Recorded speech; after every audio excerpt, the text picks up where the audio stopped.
Fire signs, tignan po natin kung ano ang mensahe para sa iyo ngayong araw. Keep in mind po na ito ay general reading lamang, so hindi po lahat ay makaka-relate, so be open-minded.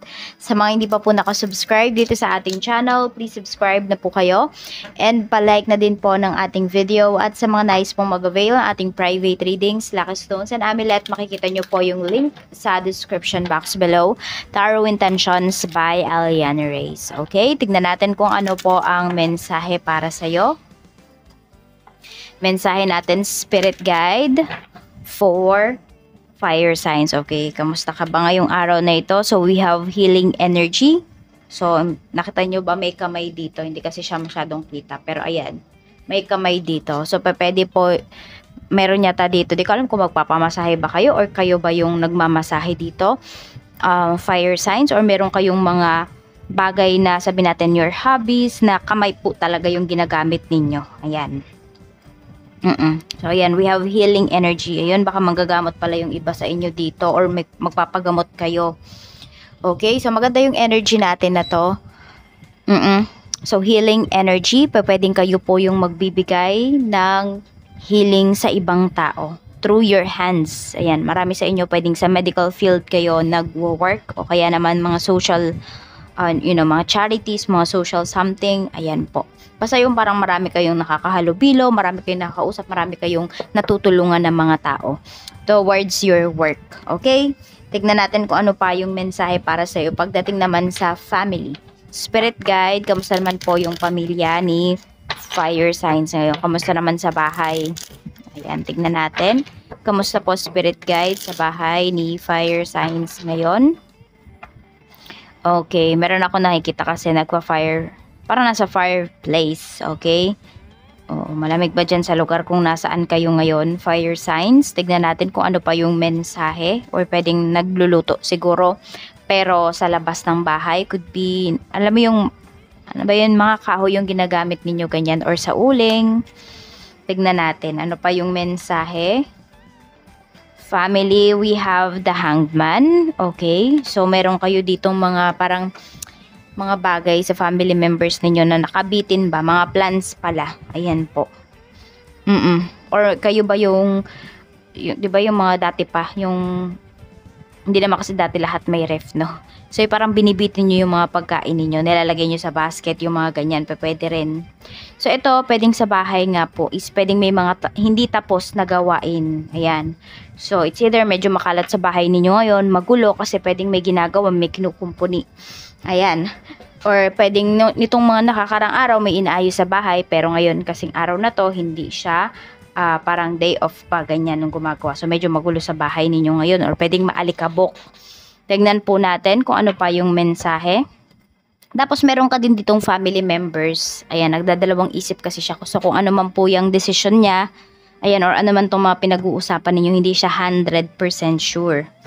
May pagdadalawang isip ito. Tignan natin pagdating naman po sa kaibigan. So we have the Hermit. So may mga kaibigan ka dito na parang umiiwas talaga, ina-isolate nila yung kanilang sarili. Ayan, nakalimutan ko tuloy yung sinasabi ko. So yun nga po, pwedeng may umiiwas sa inyo dito na friend mo. Hindi ko din alam kung meron kang kaibigan na sabihin natin, kasi parang nakakaranas siyang withdrawal. Ano ba yun? Basta withdrawal. Alam nyo na yun, kunwari may addiction, tapos huminto, alam mo yun, yun yung nararamdaman. So yung kaibigan mo na to, pwede na sabihin natin, natulungan nyo na siya before, tapos parang bumabalik na naman siya sa dati niyang gawain, kasi yun, hindi niya makayanan, pwedeng mayroon siyang withdrawal nga. Oo. Tapos ayun din, medyo malungkot tong kaibigan mo. Sabihin natin, pwede naman na hindi siya gumamit ng kung ano man na bawal na gamot, ganyan, or hindi naman siya nalulung sa sugal, pero pwede po na yung mga problem ba niya, kasi parang nasolusyonan na, tapos umulit na naman siya. So walang kadala-dala itong kaibigan mo na ito.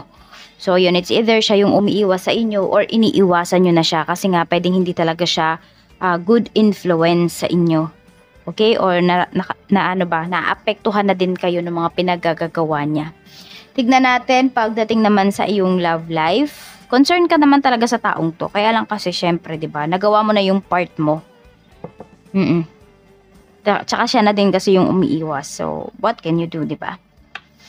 Sa love life naman, meron tayo ditong Ten of Pentacles. Kaya lang kasi naka-reverse yung ating Pentacles, yung Ten of Pentacles natin. So, pwedeng meron kayong problema ng person mo ngayon in terms of money, in terms of career. So, pwedeng yan yung mga pinagtatalunan po ninyo or hindi ninyo pinagkakaunawaan. Meron ding pinapakita kasi dito na mga family conflicts. So, pwede na hindi kayo okay sa family ng person mo or yung person mo hindi okay sa family mo, vice versa yan. Meron silang mga nasasabi. So, nasa sa inyo na lang to kung ano ba, ipaglalaban nyo ba yung relationship niyo, makikinig ba kayo sa sinasabi ng ibang tao, or mas susundin ninyo yung puso ninyo. Tignan natin, pagdating naman sa kaperahan. Sa kaperahan, we have King of Pentacles. Marami naman po sa inyo, fire signs. Ngayong araw, maganda po yung inyong finances.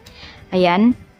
And also, pwedeng kung meron kayong mga bibilhin ngayong araw na ito, or kung ano man yung pagkakagastusan ninyo ng pera ninyo, is babalik din siya kaagad. Mabilis yung flow ng money ninyo actually. And nakikita ko rin naman yung iba sa inyo dito, sobrang kung kayo ay, ayan, kung kayo ay may mga anak na, sobra po talaga yung inyong pag-iingat sa inyong pera kasi iniisip nyo yung future ng inyong mga anak or ng inyong family, or could be your future kung ikaw naman po ay nag-iisa lamang. Oo. And marami dito na pinapakita dito ay breadwinner na fire signs, Aries, Leo, Sagittarius. Marami sa inyo fire signs.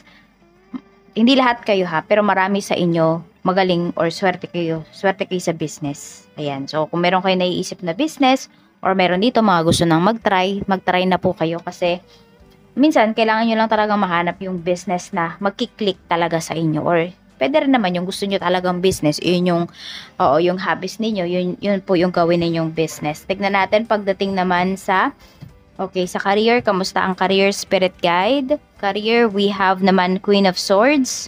Okay, so you should be very direct here pagdating sa trabaho at saka maging honest ka lamang. Laging may nakabantay sa'yo dito, isang air signs yan. May makikipag-usap din sa'yo dito. And actually, pag hindi ka open-minded, iisipin mo na yung tao na to, ay teka, basher ko yung tao na to. Lagi na lang masama yun, nakikita nito sa akin. Pero ang totoo, nakikita niya talaga yung mga, sabi natin, kung may pagkakamali ka naman talaga, fire signs, nakikita niya kasi yun. And gusto niya na i-improve mo pa yun. Okay, iba lang yung dating sa'yo kapag hindi ka open-minded, or if you're not open to any suggestions, ideas, ganyan. Pero totoo, meron lang naman talaga ang taong concern sa'yo dito. Or maybe ikaw to, ganyan ka sa mga katrabaho mo, kaya lang iba yung dating sa kanila kapag sinasabi mo. Okay, so ayan, pwedeng ikaw dito, fire signs, ay medyo nakakainisan ng mga katrabaho mo. Pero kasi you want them naman talaga to improve. Pero nasa sa kanila na yun, okay? So focus ka dito sa trabaho mo. Tignan natin pagdating naman sa iyong business. Business naman po, we have the Tower. Okay, so meron dito mga biglaan. So actually, more on good news ito para sa business mo, fire sign. So, ang nakikita ko kasi dito, pwedeng may orders, ganyan. Kaya lang kasi, ang medyo nakakakabalang para sa inyo dito ay biglaan yung mga pag-orders ng tao na to. So, parang sabihin natin, one day ahead, ganyan. Or one day before, ayun, ganun. Na kailangan nila yung products, yun. So, nasa sa inyo na lang to kung tatanggapin nyo ba. Tapos mag-ingat din kayo, syempre i-double check, triple check po ninyo yung inyong mga produkto kasi baka may magreklamo din at the same time. Okay? So tignan natin. Ano pa yung mensahe spirit guide? Okay, just make sure lang talaga na kunwari may videos kayo, picture kayo ng products bago ninyo isend sa client, yung mga ganun. Kasi mukhang meron din dito magrereklamo sa inyo. Pagdating naman po sa mga positibong pwedeng mangyari, we have Queen of Wands. So, pwedeng ma-invite kayo dito.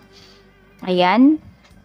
Hindi ko alam kung may nananahiba dito. So, more on mga gowns. Pwede rin na yan. Fire signs ay kung kayo ay mga nananahi. So, yun. Baka kung forte ninyo is mga gowns. Ayan, maraming magpapagawa sa inyo dito ng mga gowns. Mukhang hindi na sila hahanap pa ng iba. Ikaw na yung kukuhanin nila dito. So, it's up to you na lang talaga kung tatanggapin mo ito. Ayan, siguro kung medyo rush, edi manghingi ka ng rush fee. Yun yung gawin mo. Tignan natin, pagdating naman po sa spirit guide, pagdating sa mga negatibo naman po na paparating. Pwede nyo tong iwasan, okay? So, ayan, iwasan yung mag-shortcut sa mga ginagawa po ninyo. Okay? Kasi meron at meron kayong makakaligtaan if you are doing some, yan nga, some shortcut sa mga plano ninyo, sa mga projects ninyo, fire signs. Ayan. Okay, mukhang may magre-regalo sa'yo dito. Or ikaw tong may reregaluhan, fire signs, pa pwedeng hindi ma-appreciate nung tao. Medyo magtatampo ka dito. Ayan, may pagtatampo or the other way around. Pwedeng yung tao na binigyan mo yung magtampo sa'yo kasi nag-expect siya ng something sa'yo pero yun yung binigay mo. Yan, pwedeng hindi niya type. So, pag-isipan mo kung ano ba, magre-regalo ka pa ba? Kunwari, yung bibili ka talaga, yung mag-i-effort ka. O, kunwari ako, reregaluhan mo ko ng tarot cards. Ganyan. Yun talaga yung gusto ko pala na tarot cards. Pero iba yung niregalo mo sa akin. O, tipo parang ganun. So, pag-isipan nyo kung pera na lang ba yung ibibigay nyo sa tao. Or kung in-invite kayo, hindi na ba kayo pupunta. Kung hindi rin naman talaga okay yung pakiramdam mo or feeling off ka doon sa isang invitation na yun, wag mo na lang atenan. Tignan natin ano po yung mga lucky numbers mo. Ano po ang lucky numbers ni fire signs? We have number 30, 27, 28, 8, 34, and we have number 9. Ayan. Maraming salamat po. Mag-iingat kayo always. More blessings to come and enjoy the rest of your day. Bye-bye!